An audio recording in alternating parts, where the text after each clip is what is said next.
everybody, this is Kristen Belter, and I want to welcome you to another episode of Connect with KB. It is so nice to have you here this morning. We're talking about business, education, leadership, and all the wonderful things that connect us. I'm so happy and pleased this morning. My guest who is joining me is the 48th governor of the state of Michigan. He served from 2011 to 2018. His motto during his term, and to this day, is Relentless Positive Action. I want to welcome to the podcast former Michigan Governor Rick Snyder. Good morning, Governor. Good to be with you. Thank you, Kristen. I'm so glad to have you with me, and I have waited for this. You've been out of office 2 years now, and you've had a busy schedule, and I've had a busy schedule, and I think the timing is perfect for us to get connected again. And I want to start by telling the listeners the Rick Snyder story. Well, hopefully they'll stay awake. To give you the quick version of it, I was born and raised in Battle Creek, grew up in a 900-square-foot home. I had a father that was a small business person, a mother that was a homemaker. They were absolutely incredible, and they set a lot of my future. The nerd story, because I've been known as a nerd, and I'm very proud of that, actually started when I was kind of in high school. I started going to Kellogg Community College while I was still in high school. So I was going to high school and community college in parallel, taking a full load in community college my senior year, first part of my senior year in high school. And that led to me being invited to go to the U of M, the University of Michigan. And I got my bachelor's from the U of M when I was 19, my MBA when I was 20, my law degree when I was 23. And I was an adjunct professor in the MBA program for several years after that. I started my professional career at Coopers & Lybrand, now PricewaterhouseCoopers, as an accountant. And I was doing valuation work and tax work. I became a partner there, and the time frame would have been in 82. So like the 80s, I was at PricewaterhouseCoopers and built a great career there, became a tax partner, a mergers and acquisition partner, actually moved to Chicago during that path. Most importantly during that was where I met Sue. So Sue and I got married during that period, and we had our first child, Jeff. And we've been married 33 years now. So that's even more important than the career part. Absolutely. So what took me in the 90s is I had a chance to go out on the prairie. I joined a computer company called Gateway. And Gateway was one of the big success stories in the PC business. So when I joined the company, there were like 600 people. We grew to 13,000 people in 6 years. We went from several hundred million in sales to $6 billion. We went on the New York Stock Exchange. We became a global company, Fortune 500 company. And the great part is I worked for Ted Waite, the founder. I was the number 2 guy there and was essentially responsible for running the place. Ted's a genius, visionary, but he didn't enjoy running things that much, so he gave a lot of that to me. And that was a lot of fun during the 90s. That was a blast. We lived out in South Dakota. He eventually wanted to move the company to California around 97 or so. So we wanted to come back home. So we moved back to Michigan, came back home, and basically I went into venture capital. So my third career. So I started 2 venture capital funds here in Ann Arbor, where I'm located, $200 million funds to build young companies, to do startups, mainly from university technology, which is really crazy kind of work. That's the hardest part of entrepreneurship, I would argue, in many respects. But we built some successful companies. And so that would have been the 2000s, that period. And then eventually the governor thing came, which would be the fourth move I made. And that was because we had a broken state. And simply I wanted to give back and help people because I'd had a great career. When I went to my family, and it was a family decision in 2009, and basically said it could be a couple years running for office and 8 years in office, so it could be a 10-year investment of our lives, and did that. Was fortunate enough and honored enough to be elected twice governor of the state of Michigan.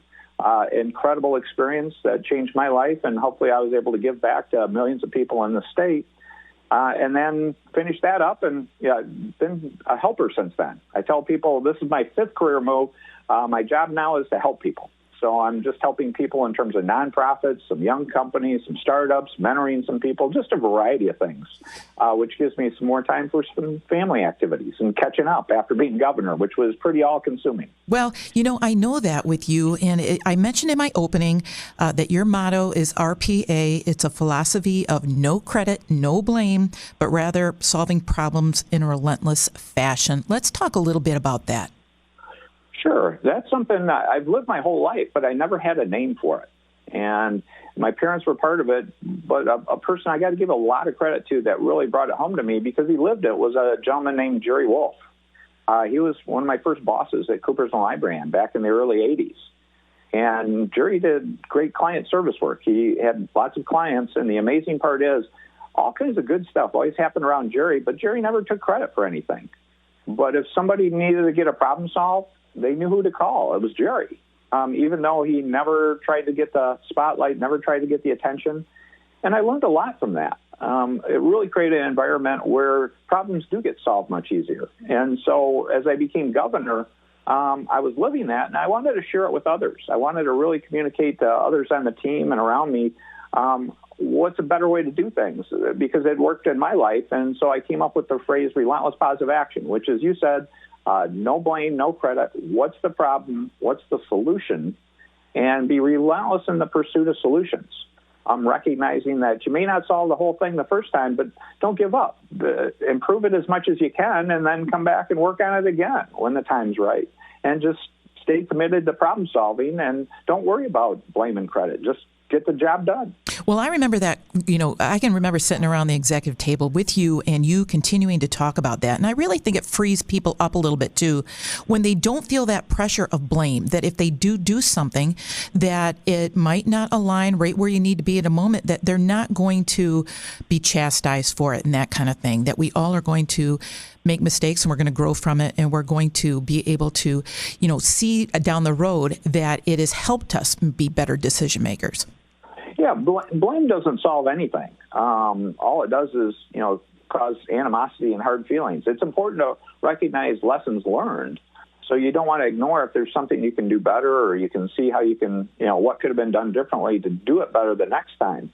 But I just don't see, value spending time on blame, because you're not spending your time on the solution then.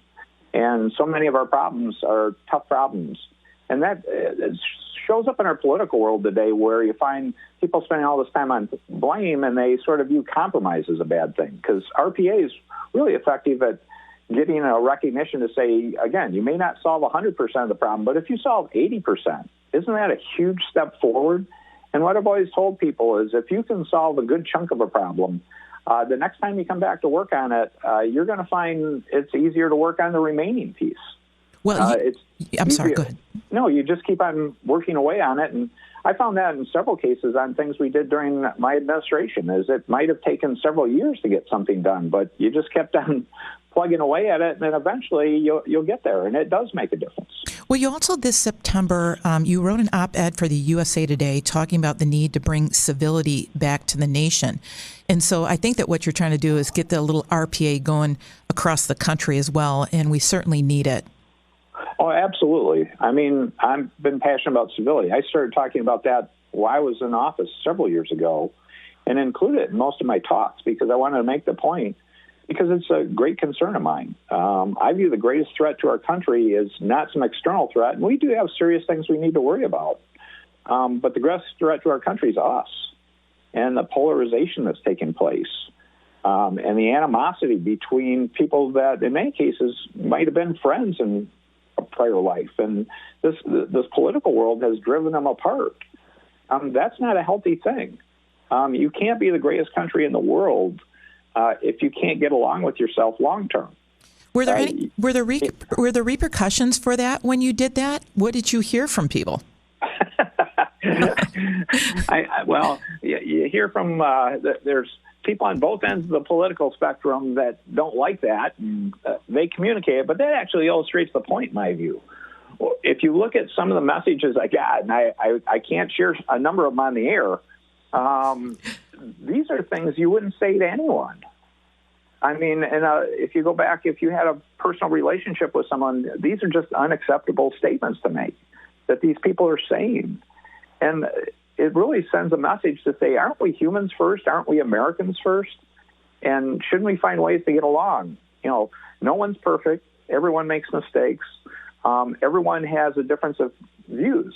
So if you recall, when we used to work sometimes in the administration, I'd say the illustration is I viewed being governor sort of sitting at the end of the family kitchen table when we'd have to make decisions. because you had many different views and perspectives, and you wanted to respect those. I actually think having differences of opinion is a healthy thing, as long as people do it with respect to one another, because you can make a better decision. Do you think that it's going to be different with a Joe Biden administration? I absolutely hope so. And I believe that looking at Joe Biden's history, and I believe a lot of his early speeches since he became president-elect reflect that, about the need to heal the country, the need to come together. We need to do more on this. It's a very unhealthy situation we have, but it's going to be harder than people think. It's not going to be an easy thing bringing people back together, and it's going to have to be based on, hopefully, President Biden and Vice President Harris, who are going to be doing a lot of outreach to show, not only in words, but in actions, about how there's common ground issues we can all work on. I mean, everybody's looking for a good, well-paying job. We need to improve aging infrastructure in our country. We need to improve education. First and foremost, we need to deal with this COVID crisis. Do you think that, and I saw you in end of 2018, you were very welcoming to our current governor, Gretchen Whitmer, as she came into office. It was all about respect and handing Michigan off to a successor in a respectful and dignified manner, and you did that. Do you think that has helped the state of Michigan? Absolutely, because it allowed her to get a running start more and to have better information to make more informed decisions. Again, I may not even agree with all those decisions, but I wanted to create an environment where she could have the best information and the best ability to be successful. Because the way I looked at it is, isn't that what I was hired to do? My goal is to help the people of Michigan. It's not to have a political difference with someone. So I viewed the transition as something that we were going to do well, regardless of who is the next governor, and we were going to do everything possible to create an environment for them to have early success or to have as much information and as good a start as possible, because that's what I would hope our citizens would expect of me. Sure. When you talk about transitioning, and you've kind of done that over the last 2 years, stepped back a little bit, getting more involved with some of the things that you're passionate about, now going into probably that sixth career, and that is, you recently became a grandfather, didn't you? And what's that like? Oh, it's awesome. Yeah, that's relatively recent. So we had our first grandchild, a granddaughter, Hayden Kay, on November 7th, and that's just fabulous. It's one of those situations. You always hear stories about people being grandparents, and the classic line is you always get is you can have all the positives, you can have all the fun, and when you have to change a diaper, you hand it back to the parents. Yeah. And it's just been great, though, to watch Hayden change every day, and then be able to help the kids with projects around the house, because, I mean, as you know, young parents have a very active place, and they need help with various things. So I view it as I'm helping Mr. Fix-It. I was helping with holiday decorations and all these kind of stuff to help them out. And that's a great experience. I mean, that's what family's all about, is helping one another and watching the next generation come along. So that's been awesome. Absolutely. As you talk about the next generation and you talk about your kids and this transition in your life, what are some of the greatest leadership lessons that you've learned and that you're passing on today? Yeah, there's a few I would put on that list, Kristen. And again, to keep it simple, is 2 or 3 things in particular. One is we talked about relentless positive action. But another one is have a dream, a vision, a plan. People use different words for it, but have some idea of where you want to go, that you can make a difference, that really is going to mean something in your life. Set a direction and understand that may not be how everything works out, but head along that path. And as you go along that path, the second one is make a decision. Too often people avoid decision-making. And I've always said to people, not making a decision is making a decision, and you're not in charge of what's going to happen next, versus deciding this is what you're going to do. So decision-making is key. Earning people's trust and respect. And your integrity is something that's very precious. And it has to be earned. And it can be dissipated very quickly. So if people trust and respect you, it makes a huge difference. And that gets to the next point, and that's what I enjoyed being about governor. It's not about you. Recognize you're part of a team. I couldn't have done all the things we were able to do, I believe, to help Michigan by myself, and that's because we had a fabulous team, and I viewed my role as to help set that vision, and help be a good coach and supporter of people doing good work. They knew more about these topics than I did, so they were better suited to take the point and take the lead in making decisions and help them be successful. And that ties into a last thing I always believe in, and it's mentorship. I had great mentors. I mentioned Jerry Wolf. I mentioned my parents. I'm trying to mentor people today, and I have during most of my career, because how do you pass it on? The greatest things you do may be the stuff the person you helped are going to do in their lives, and recognize that.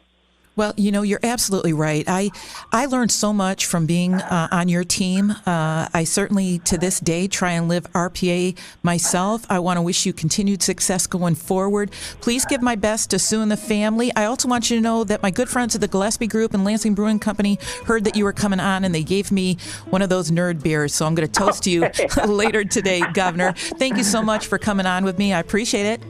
Great to be with you. Absolutely. I want to thank my guest, Rick Snyder, the 48th governor of the state of Michigan. I also want to thank my supporting sponsors, Marketing Resource Group, Dowding Industries, White Law, Governmental Consultant Services, AF Group, AT&T, and the Loomis Law Firm.